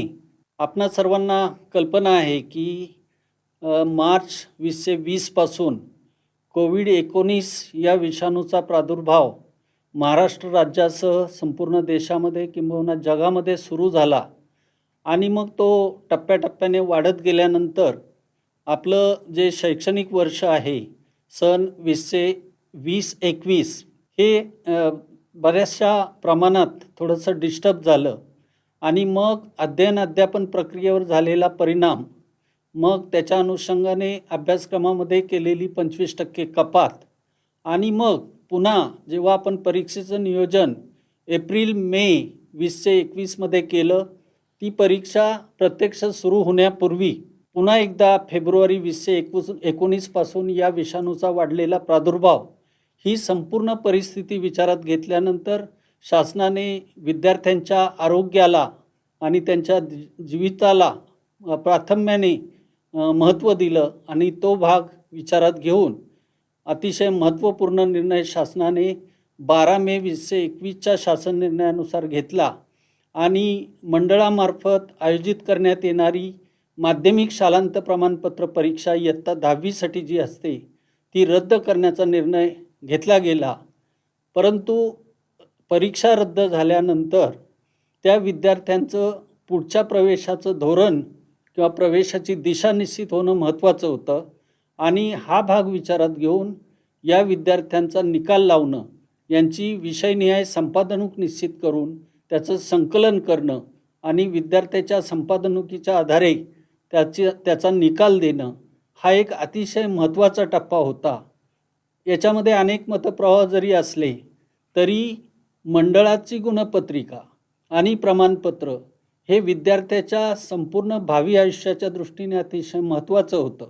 म्हणून शासनाने त्याबाबतही अतिशय सकारात्मक निर्णय घेऊन जी कुठली संपादनूक निश्चित करायची त्या संपादनुकीच्या आधारे मंडळाचं इयत्ता 10वीचं बोर्डाचं गुणपत्रक आणि प्रमाणपत्र द्यायचा निर्णय घेतला आणि मग त्याला दिशा देण्यासाठी 28 मे 2021चा शासन निर्णय शासनाने निर्गमित केला. या शासन निर्णयामध्ये मूल्यमापन कसं करायचं, निकालाचं संकलन कसं करायचं आणि त्याच्या कार्यवाहीचे टप्पे काय असतील आणि प्रत्येकाची या संदर्भातली जबाबदारी काय असेल हा सर्व भाग निश्चित केला गेला. विषयनिहाय गुणदानाची दिशा ठरवणारा हा महत्त्वपूर्ण शासन निर्णय निर्गमित झाल्यानंतर त्याच्या अंमलबजावणीचा विषय होता. त्या अंमलबजावणीच्या दिशा ठरवण्याचा भाग मंडळाकडे होता आणि मग मंडळाने तो शासन निर्णय समोर ठेवून शाळांना, विषय शिक्षकांना, वर्ग शिक्षकांना, निकाल समित्याला आणि मुख्याध्यापकांना पुढील कार्यवाही करणं सुकर जावं किंबहुना त्या शासन निर्णयाचा आशय अतिशय सखोलपणे समजून अगदी निर्धोक पद्धतीने कार्यवाही करता यावी यासाठी मंडळाने आजच्या तारखेला म्हणजे 9 जून 2021 रोजी एक परिपत्रक अतिशय तपशिलाने निर्गमित केलेलं आहे आणि याच्यामध्ये विषयनिहाय गुणदान आणि बाकीच्या सर्व कार्यवाहीचा अतिशय सखोल तपशील आणि ते गुण भरण्यासाठीचे विषयनिहाय यासाठी मंडळाने अतिशय तपशीलवार आणि अगदी छोट्या मोठ्या बारकाईने विचार केलेल्या सूचनांचा समावेश असलेलं एक परिपूर्ण परिपत्रक 9 जून 2021 रोजी निर्गमित केलेलं आहे. ते परिपत्रक आमच्या विभागीय मंडळांमार्फत निश्चितच आपल्यापर्यंत पोहोचेल, परंतु ते आपल्याकडे तातडीने उपलब्ध होण्यासाठी सदर परिपत्रक मंडळाने 9 जून 2021 रोजीच मंडळाच्या अधिकृत संकेतस्थळावर टाकलेलं आहे. ते आपल्याला निश्चितपणे काही लोकांनी वाचलेलं असेल, सुरुवात केलेली असेल किंबहुना आता हे प्रशिक्षण संपल्यानंतरही आपण बारकाईने वाचू शकाल. काहींकडे ही कॉपी उपलब्धही असेल. आता त्या परिपत्रकाच्या संदर्भात अनेक गोष्टी तपशिलाने यापूर्वीच्या आमच्या सहकाऱ्यांनी, माननीय अध्यक्षांनी आपल्याला नमूद केलेल्या आहेत, सांगितलेल्या आहेत. परंतु याच्यामध्ये ज्या प्रामुख्याने मुख्याध्यापकांच्या ज्या भूमिका आहेत किंवा निकाल समितीची जी भूमिका आहे ती अतिशय महत्त्वाची आहे आणि ती परिपत्रकामध्ये देखील स्पष्टपणे नमूद केलेली आहे. पहिला टप्पा जो या मूल्यमापन प्रक्रियेचा सुरू होणार आहे तो निकाल समितीच्या गठनाने सुरू होणार आहे. आमचा शासनाचा शासन निर्णय निर्गमित झाल्यानंतर बहुतांश माध्यमिक शाळांनी निकाल समितीचं गठन केलेलं असेलच. काही शाळांनी आमचं परिपत्रक निर्गमित झाल्यानंतर याबाबत कार्यवाही केलेली असेल. ज्या ठिकाणी कुठे कार्यवाही झालेली नसेल त्यांनी ताबडतोब या निकाल समितीचं गठन करावं. निकाल समितीची रचना अतिशय स्पष्टपणे परिपत्रकात आणि शासन निर्णयातही दिलेली आहे. कमाल 7 सदस्यांचा समावेश या निकाल समितीमध्ये असणं अपेक्षित आहे. याच्यामध्ये मुख्याध्यापक, उपमुख्याध्यापक, पर्यवेक्षक किंवा सेवाज्येष्ठ शिक्षक जी काही पदं आपल्याकडे उपलब्ध आहेत त्या पद्धतीने ही प्रशासकीय पदं त्याच्यामध्ये समाविष्ट असतील. आणि इयत्ता 10वीसाठी जे कोर सब्जेक्ट आहे त्या प्रत्येक कोर सब्जेक्टचा किमान एक शिक्षक या समितीमध्ये असावा. आणि या शिक्षकाची निवड करताना शक्यतोवर इयत्ता 10वीला अध्यापन करायचा अनुभव आणि त्याचबरोबर सेवाज्येष्ठता विचारात घेऊन जर हा निर्णय घेतला गेला तर ती समिती अतिशय परिपक्व होईल अशी माझी धारणा आहे. ही समिती गठीत केल्यानंतर 2 टप्प्यात कार्यवाही आम्ही दिलेली आहे की काही कामं, काही जबाबदाऱ्या या मुख्याध्यापकांसाठी दिलेल्या आहेत आणि काही जबाबदाऱ्या ह्या निकाल समितीमध्ये जे सदस्य आहेत किंवा समिती आहे त्यांच्यावरती आहेत. अर्थात मुख्याध्यापक हा दुहेरी भूमिकेमध्ये आहे. मुख्याध्यापक हा जसा शाळेचा प्रमुख आहे तसा तो तिकडे निकाल समितीचाही अध्यक्ष म्हणून कार्य करणार आहेत. त्यामुळे दुहेरी भूमिकेत काम करत असताना दोन्ही वेगवेगळ्या भूमिकांची जबाबदारी अतिशय गांभीर्याने आणि जाणीवपूर्वक आपण समजून घ्यावी आणि त्या पद्धतीने प्रत्येक टप्प्यामध्ये काम करावं. मुख्याध्यापक म्हणून जी भूमिका आहे त्याच्यामध्ये अपेक्षा अशी आहे की हे जे शासन निर्णय आहे 28 मेचा किंवा मंडळाने 9 जून रोजी निर्गमित केलेलं परिपत्रक आहे, या दोघांचं जर अतिशय सखोल असं वाचन आपण विषय शिक्षकांच्या सभेमध्ये केलं आणि त्याच्यावरती जर चर्चा घडवून आणली तर शिक्षकांना या दोन्ही गोष्टींचं आकलन होण्यासाठी ज्या काही अडचणी असतील त्या अडचणींचं निराकरण आपण या चर्चेच्या माध्यमातून करून घेऊ शकता. आणि या सर्व शंकांचं जर का एकदा निरसन झालं तर मग प्रत्येक टप्प्यावर कार्यवाही करायला कुठलीही अडचण येणार नाही असं निश्चितपणे आपण खात्रीने म्हणू शकतो. याचं वाचन करा. नंतर जी विषय शिक्षकांसाठी निर्धारित केलेली परिपत्रक आहेत, वर्ग शिक्षकांसाठी निकाल संकलित करण्यासाठी परिपत्रक आहेत, परिशिष्ट आहेत, त्या सर्व परिशिष्टांचा आशय समजून घ्या. विषयाचा निकाल भरताना त्याच्यात कुठल्या कुठल्या बाबी भरायच्यात याचा तपशील देखील यापूर्वी स्पष्ट केलेला आहे. त्या गोष्टी समजून घ्या आणि त्याप्रमाणे कार्यवाही सुरू करा. या दोन्ही स्तरावर कार्यवाही करत असताना पहिल्यांदा विषय शिक्षकांची भूमिका सुरू होईल. यापूर्वीच्या वक्त्यांनी स्पष्ट केल्याप्रमाणे 9वीचे वर्ग त्या विषयाचे, 9वीचे ज्या वर्गाचे गुण आहेत त्या विषयांचे त्या गुणांचा विचार होणार आहे. इयत्ता 10वीच्या संपूर्ण शैक्षणिक वर्षामध्ये जे शासन निर्णयामध्ये नमूद केलेलं वेगवेगळं मूल्यमापन आहे, ज्या बाबी लागू आहेत मूल्यमापनाच्या त्या परिशिष्टामध्ये भराव्यात. म्हणजे 9वीचे 50 गुण, 10वीचे 30 गुण आणि मंडळाच्या प्रचलित किंवा यावर्षी ज्या विशेष मार्गदर्शक सूचना दिल्यात त्या पद्धतीने गुणदान करून तोंडी प्रात्यक्षिकाऐवजी लेखन कार्य आणि अंतर्गत मूल्यमापन किंवा अन्य काही अनुषंगिक मूल्यमापनं लागू असतील त्याच्यासाठी 20 गुण, या पद्धतीने विषय शिक्षकांनी कार्यवाही करून आपल्या विषयाच्या परिशिष्टामध्ये आपल्या वर्गाचा, आपल्या विषयाचा निकाल भरून तो आपल्या स्वाक्षरीने प्रमाणित करायचा. नंतर मुख्याध्यापकांची स्वाक्षरी घ्यायची. अशा पद्धतीने सर्व विषयांचे निकाल तयार झाले की मग ते निकाल वर्ग शिक्षकांकडे हस्तांतरित होतील. वर्ग शिक्षक आपल्या वर्गाच्या सर्व विषय शिक्षकांच्या निकालाच्या आधारे आपल्या वर्गाचं संकलन करेल. या ठिकाणी कदाचित असंही होईल की 3-4 तुकड्या आहेत किंवा एकापेक्षा अधिक तुकड्या ज्या ठिकाणी आहेत तिथे विभागणीचा प्रश्न येईल. तर हा अधिकार मला वाटतं मुख्याध्यापकांनी वापरावा. कारण मंडळाचे बैठक क्रमांक हे तुमच्या तुकडीप्रमाणे असणार नाहीत. आपल्या सर्व तुकड्यांचे विद्यार्थी एकत्रित करून मंडळाच्या कार्यपद्धतीनुसार रँडमायझेशननुसार सीट नंबर अलॉट केलेले आहेत. त्यामुळे त्या 3-4 जे काही वर्ग शिक्षक असतील त्यांच्या बाबतीत मुख्याध्यापकांनी विद्यार्थ्यांच्या या कामासाठीच्या विभागणीचं नियोजन करावं आणि विषयनिहाय आणि पुढे वर्गनिहाय परिशिष्ट या संदर्भातली भरून पूर्ण करावीत.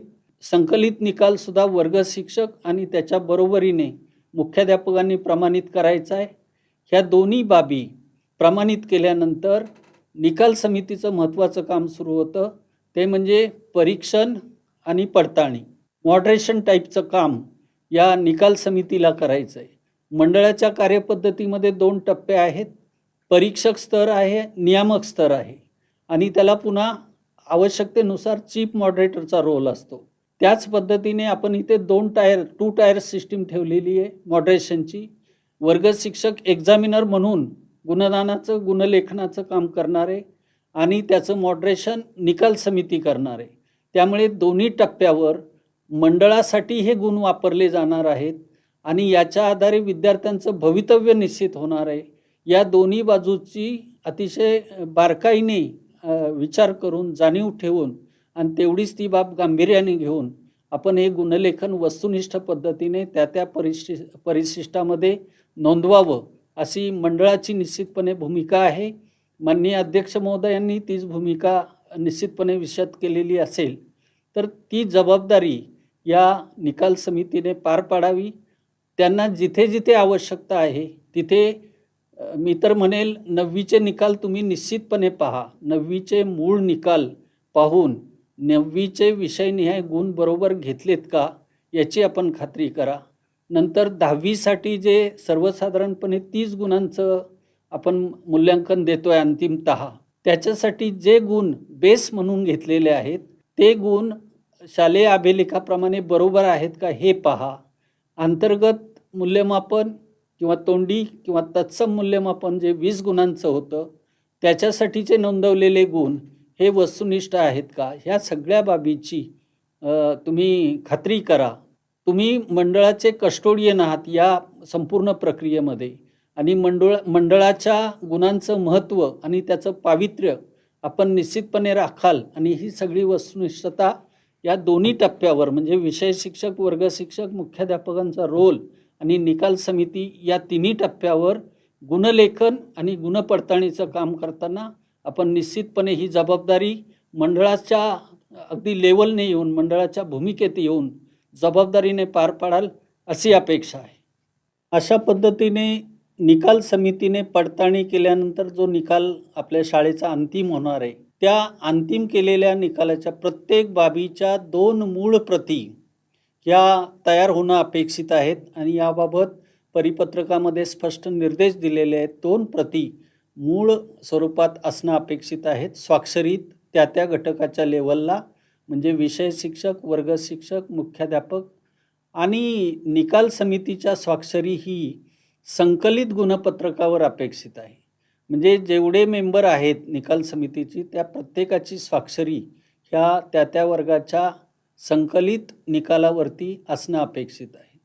मी नमूद केलं की ह्या 2 प्रती पाहिजेत.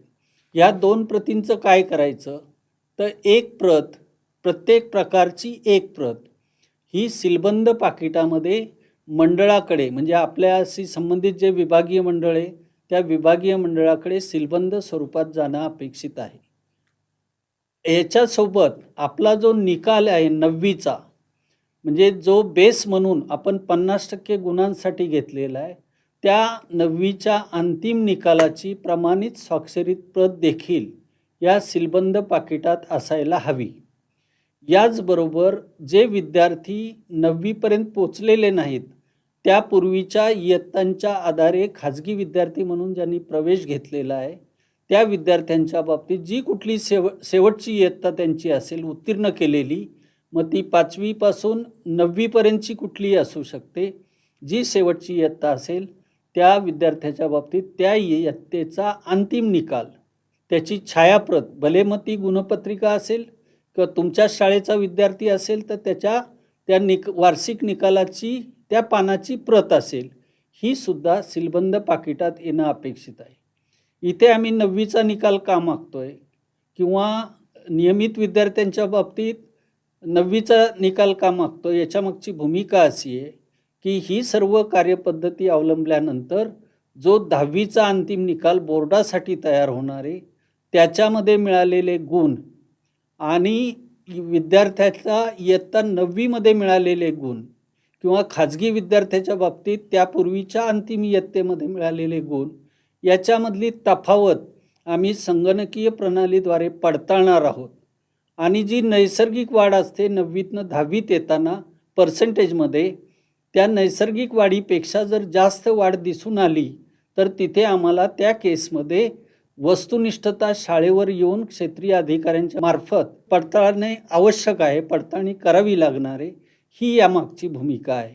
म्हणून ह्या सगळ्या बाबी आम्ही सीलबंद स्वरूपामध्ये मुख्याध्यापकांच्या मार्फत विशेषतः निकाल समितीने प्रमाणित केल्यानंतर ह्या जमा करून घेतोय. हा एक महत्त्वाचा भाग आहे. आणि दुसरा एक भाग करायचा आहे की तो मंडळाने निश्चित केलेली जी संगणक प्रणाली आहे ज्याचा तपशील आपल्याला निश्चित नजीकच्या काळामध्ये दिला जाईल की मंडळाच्या संगणक प्रणालीमध्ये सुद्धा याच परिशिष्टाच्या स्वरूपात त्या काही जागा दिली जाईल किंवा स्पेसेस दिल्या जातील. त्या ठिकाणी मंडळाच्या संगणक प्रणालीमध्ये हे सगळे गुण जे निकाल समितीने पडताळणी केलेले अंतिम केलेले आहेत ते भरायचे आहेत. तिथे सुद्धा आम्ही संगणक प्रणालीमध्ये तुम्ही जेव्हा तुमच्या आवेदनपत्रासाठी जो आपल्याला लॉग इन ID आणि पासवर्ड दिला आहे त्याच्या माध्यमातून लॉग इन केल्यानंतर या विंडोला गेल्यावर या विद्यार्थ्यांचे 4 प्रकार तुम्हाला दिसतील. 4 प्रकार म्हणजे पहिला नियमित विद्यार्थी, दुसरा रिपीटर म्हणजे पुनर्परीक्षार्थी. पुनर्परीक्षार्थ्यामध्ये सुद्धा 2 प्रकार असतील. एक रेग्युलर रिपीटर असेल, दुसरा प्रायव्हेट रिपीटर असेल. तिसरा प्रकार आहे आपला खाजगी विद्यार्थी आणि चौथा प्रकार जो आहे तुरळक विषय घेऊन बसलेल्या विद्यार्थ्यांचा प्रकार. 5वा एक प्रकार आहे परंतु त्यांचा निकाल आपण यावर्षी जाहीर करत नाही आहोत की क्लास इम्प्रूव्हमेंट श्रेणी वाढ किंवा श्रेणी सुधार योजनेअंतर्गत जे बसलेले विद्यार्थी आहेत त्यांच्यासाठी प्रोसेस आपण करत नसल्यामुळे 5वा प्रकार आपण संगणक प्रणालीमध्ये दाखवलेला नाही. आता या प्रकारचा विद्यार्थी किंवा या ठिकाणी समजा नियमित विद्यार्थ्याला तुम्ही क्लिक केलं तर तुम्हाला तुमच्या विद्यार्थ्यांचा डेटा दिसेल. कसा दिसेल किंवा कुठल्या विद्यार्थ्याचा दिसेल? ज्या विद्यार्थ्यांचे आवेदनपत्र आपण मंडळाने निर्धारित केलेल्या कालावधीमध्ये भरलेले आहेत, त्यांचे विषय भरलेले आहेत, त्यांचा अन्य तपशील भरलेला आहे, अशा परीक्षेचे आवेदनपत्र भरलेल्या विद्यार्थ्यांचाच तपशील तुम्हाला संगणक प्रणालीमध्ये दिसेल. एखादा विद्यार्थी ओपन केला तर त्याने जे आवेदनपत्रात विषय घेतलेत ते विषय दिसतील आणि विषयनिहाय जसं परिशिष्टामध्ये गुण नोंदवण्याची तरतूद आहे त्याच सिस्टीममध्ये त्याच फॉर्मॅटमध्ये संगणक प्रणालीमध्ये सुद्धा विषयनिहाय गुण भरण्याची तरतूद दिलेली असेल. हे करत असताना काही अडचणी येऊ शकतात की एखादा विद्यार्थी एखादा विषय तिथे दिसतोय डेटामध्ये परंतु ऐन वेळेला त्या विषयाचा तुमचा कुठलाही तपशील उपलब्ध नाही. त्याला कारणं वेगवेगळी असतील. समजा विषय भरताना चूक झाली आणि प्रत्यक्ष विषय वेगळाच होता तर त्या बाबतीत काय करायचं याची सुद्धा सूचना आम्ही संगणक प्रणालीमध्ये दिलेल्या आहेत. त्याच्यासाठी पर्याय उपलब्ध करून दिलेले आहेत. तर या वेगवेगळ्या सूचना विचारात घेऊन संगणक प्रणालीमध्ये हे गुण भरायचे आणि एकदा परिशिष्ट भरायचं काम शिक्षकांचं झालं, मुख्याध्यापकांचं झालं की मग संगणक प्रणालीमध्ये गुण भरायला काही वेगळा फॉर्मॅट नाही. फक्त आपण हार्ड कॉपीकडनं एक तांत्रिक सिस्टीमकडे जातोय. त्यामुळे वेगळं ट्रेनिंग किंवा वेगळं समजून घेण्याची गरज पडणार नाही. पण हे 2 टप्पे मुख्याध्यापक आणि शाळा निकाल समिती जी आहे त्यांच्या स्तरावर दिलेल्या वेळापत्रकानुसार होणं गरजेचं आहे.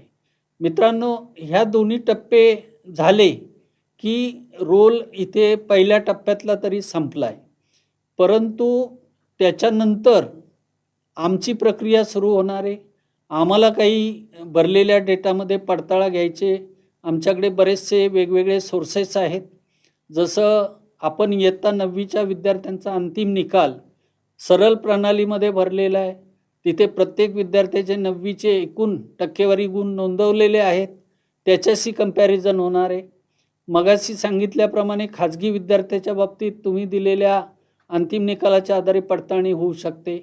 आणि जिथे गुण भरले गेले नाहीत किंवा अन्य काही कारणामुळे विद्यार्थ्याचा निकाल सर्व विषयांचा नमूद झाला नाही, अशा सगळ्या कॉन्ट्रोवर्सीज मंडळाच्या प्रचलित पद्धतीप्रमाणे सोडवल्या जातील आणि त्या सॉल्व केल्या जातील. परिपत्रकात किंवा शासन निर्णयात नमूद केल्याप्रमाणे आपण केलेली कार्यवाही ही सगळी यथानियम आहे का, शासन निर्णयातील सर्व तरतुदींचं पालन झालं आहे का, अंमलबजावणी करताना कुठं कुसूर झाली का किंवा कुठे त्रुटी राहिलेली आहे का, याचा पडताळा निश्चितपणे घेतला जाणार आहे. त्यासाठी आमचे काही क्षेत्रीय अधिकारी किंवा क्षेत्रीय अधिकाऱ्यांनी गठीत केलेली पथकं, मंडळाचे काही प्रतिनिधी किंवा मंडळाची पथकं निवडक शाळांना किंवा जिथे सस्पेक्टेड मार्क्स आलेले आहेत आमच्याकडे त्याच्या संदर्भात शाळांना प्रत्यक्ष भेटी देतील आणि या सर्व निकालाची गुणांची खातरजमा आवश्यकतेनुसार निश्चितपणे केली जाणार आहे. आपल्याला काही या ज्या अभिलेखाच्या आधारे आपण गुण किंवा निकाल तयार केलेला आहे, विषयाचे गुण भरलेले आहेत, त्या सर्व अभिलेखांचं जतन करण्याबाबतचे निर्देश आपल्याला आहेत. मित्रांनो, आपल्या सगळ्यांना कल्पना आहे SS कोड म्हणजे माध्यमिक शाळा संहितेमध्ये जी तरतूद आहे की निकालासंदर्भातले अभिलेख किंवा उत्तरपत्रिका यांचं जतन परीक्षेच्या किंवा निकालाच्या तारखेपासून 18 महिन्यांसाठी करायचं असतं. त्याच पद्धतीचं धोरण शासन निर्णयामध्ये नमूद केलं आहे. या 10वीच्या मूल्यमापन प्रक्रियेसाठी जे जे अभिलेख आपण बेस म्हणून घेतलेले आहेत किंवा पाया म्हणून वापरलेले आहेत, ज्याच्यामध्ये प्रथम द्वितीय सत्राच्या उत्तरपत्रिका असतील किंवा अंतर्गत मूल्यमापनासाठी जे जे गृहकार्य असेल, गृहपाठ असेल, चाचण्या असतील किंवा अन्य पद्धतीने केलेलं मूल्यमापन असेल, या सर्वांचे लिखित अभिलेख आपण माध्यमिक शाळा संहितेच्या तरतुदीनुसार 18 महिन्यांसाठी जतन करायचं आहे. आणि हे जतन, अभिलेख जतन करणं निश्चितपणे आपल्या सर्वांना माहिती आहे, जसं शासकीय प्रणालीला अनिवार्य भाग असतो तसा माध्यमिक शाळांनासुद्धा अभिलेखाचं जतन हा मुख्याध्यापकांचा एक सेवा शर्तीमधला महत्त्वपूर्ण भाग आहे आणि जबाबदारी आहे. ही निश्चितपणे आपणा सर्वांना माहिती आहे. आणि पुढचा एक भाग शासन निर्णयात नमूद केला आहे की या कार्यवाहीच्या सर्व भागांमध्ये परिपूर्णता असणं अपेक्षित आहे. अभिलेखाचं जतन करणं जसं अनिवार्य आहे, त्याच पद्धतीने सर्व तरतुदींचं पालन करून निकालाचं अंतिमीकरण करणं आणि मंडळाचा निकाल वस्तुनिष्ठ पद्धतीने लावण्यासाठी आपल्याला दिलेल्या जबाबदारीचं काटेकोर पालन करणं, अंमलबजावणी करणं हे महत्त्वाचं आहे. मात्र त्याच्यात कसूर केल्यानंतर शास्तीच्या किंवा कारवाईच्या काही तरतुदीसुद्धा शासन निर्णयामध्ये नमूद केलेल्या आहे. त्याच्यामध्ये प्रामुख्याने माध्यमिक शाळांची परवानगी किंवा मान्यता रद्द करणं किंवा मंडळाच्या अनुषंगाने मंडळाची मान्यता आणि मंडळाचा सांकेतिक क्रमांक काढून घेणे यासारखी महत्त्वपूर्ण कारवाई होऊ शकते याची आपण निश्चितपणे नोंद घेतलेली असेल. किंवा एखाद्याने वैयक्तिक स्तरावर काही अनियमितता केली असेल गुणलेखनामध्ये किंवा कुठल्याही टप्प्यावर वैयक्तिक स्वरूपाचा काही हलगर्जीपणा जाणीवपूर्वक झालेला असेल किंवा विद्यार्थ्याला चुकीच्या गुणाचा लाभ देण्याच्या हेतूने कुठली कारवाई केलेली असेल तर तो व्यक्तिशः शिस्तभंगाच्या कारवाईला पात्र ठरू शकतो. अशा प्रकारची तरतूदसुद्धा या शासन निर्णयामध्ये प्रामुख्याने केलेली आहे. ही तरतूद जशा सकारात्मक गोष्टींची असते तशा या प्रशासकीय बाबींच्याही तरतुदी प्रत्येक स्तरावर अपरिहार्य असतात. मित्रांनो, आम्हाला कल्पना आहे की मंडळाच्या कामासंदर्भात संपूर्ण महाराष्ट्राचा आमचा शिक्षक वर्ग आहे किंवा प्रशासकीय प्रमुख म्हणून शाळेचा काम करणारा मुख्याध्यापक हा घटक आहे. हे सर्व घटक मंडळाच्या कामामध्ये अतिशय जबाबदारीने काम करतात. हा मंडळाचा इतिहास आहे, महाराष्ट्राचा इतिहास आहे आणि त्याची पुनरावृत्ती निश्चितपणे या वर्षीच्या बदललेल्या मूल्यमापन पद्धतीमध्येही आपल्या सर्वांच्या सक्रिय आणि अतिशय पारदर्शक गुणदानातून आम्हाला दिसून येईल अशी माननीय अध्यक्ष साहेबांना आमच्या खात्री आहे, मलाही खात्री आहे. आणि मंडळाची जी प्रतिमा आहे निकालाच्या संदर्भातली या आपल्या सर्वांच्या सहकार्याने निश्चितपणे आपण चांगल्या पद्धतीने पार पाडू शकू. दुसरा एक भाग असतो निकालानंतरचा, की निकाल जाहीर केल्यानंतर मंडळामार्फत उत्तरपत्रिकांची छायाप्रत देणं, गुणांची गुणपडताळणी करणं आणि छायाप्रती दिल्यानंतर ज्या विद्यार्थ्यांना आवश्यकता वाटते अशा विद्यार्थ्यांसाठी गुणांचं पुनर्मूल्यांकन करणं, हे 3 महत्त्वपूर्ण टप्पे मंडळाचा निकाल जाहीर झाल्यानंतर मंडळामार्फत सुरू होतात. पण ही सर्व प्रक्रिया मंडळाच्या नियमित परीक्षा पद्धतीमध्ये किंवा निकाल प्रक्रियेमध्ये समाविष्ट आहे. कारण त्या ठिकाणी मंडळाच्या सर्व उत्तरपत्रिका मंडळामध्ये जमा केलेल्या असतात. यावर्षी आपण सुरुवातीच्या वक्त्यांनी आणि मी सुद्धा सुरुवातीला नमूद केलेल्या पार्श्वभूमीवर आपण संपूर्ण महाराष्ट्रामध्ये इयत्ता 10वीचं विद्यार्थ्यांचं मूल्यमापन एका वेगळ्या पद्धतीने करतोय. या पद्धतीमध्ये ज्या अभिलेखांच्या आधारे गुणांचं निश्चितीकरण होतं आहे, हे सर्व अभिलेख शाळा स्तरावर आहेत. विशेषतः प्रथम सत्र, द्वितीय सत्र किंवा 9वीचं निकाल किंवा 10वीमध्ये झालेल्या चाचण्या किंवा इतर मूल्यमापन, ह्या सर्वांचे अभिलेख हे प्रामुख्याने विद्यार्थ्यांना दाखवले गेलेले आहेत, विद्यार्थ्यांनी पाहिलेले आहेत. त्या मूल्यमापन प्रक्रियेमध्ये विद्यार्थ्याला झालेलं गुणदान हे विद्यार्थ्याने खात्री करून घेतलेलं आहे. या सर्व पार्श्वभूमीवर आपण या 3 प्रकारच्या सुविधा शासन निर्णयात नमूद केल्याप्रमाणे या वर्षीच्या निकालानंतर उपलब्ध करून देणार नाही आहोत. त्यामुळे जे गुण शाळेने भरलेले असतील त्याच्यात ॲक्युरेसीच असणं गरजेचं आहे, त्याच्यात अचूकता असणं गरजेचं आहे. ह्या 3 टप्पे विद्यार्थ्यांना उपलब्ध नसल्यामुळे विद्यार्थ्याच्या हातात जो निकाल जाणार आहे बोर्डाचा गुणपत्रिकेच्या माध्यमातून, तो निर्धोक असला पाहिजे. आणि या सगळ्याची खात्री करून आपण अतिशय जबाबदारीने काम करावं आणि या संपूर्ण प्रक्रियेला आणि शासनाच्या आदरणीय माननीय मंत्री महोदय, शिक्षण मंत्री महोदय यांच्या या अभूतपूर्व आणि एका ऐतिहासिक निर्णयाला चांगल्या अर्थाने प्रतिसाद देऊन एक वस्तुनिष्ठ मूल्यमापन करून दाखवूया आणि संपूर्ण महाराष्ट्राला माध्यमिक शालांत प्रमाणपत्र परीक्षेचा निकाल अतिशय चांगल्या पद्धतीने म्हणजे वस्तुनिष्ठ आणि पारदर्शक पद्धतीने लावून दाखवूया, ही अपेक्षा आपल्या सर्वांच्या वतीने मी या ठिकाणी ठेवतो. धन्यवाद. ताज्या घडामोडी पाहण्यासाठी राजमुद्रा न्यूज लाईव्हला सबस्क्राईब करा, बेल आयकॉन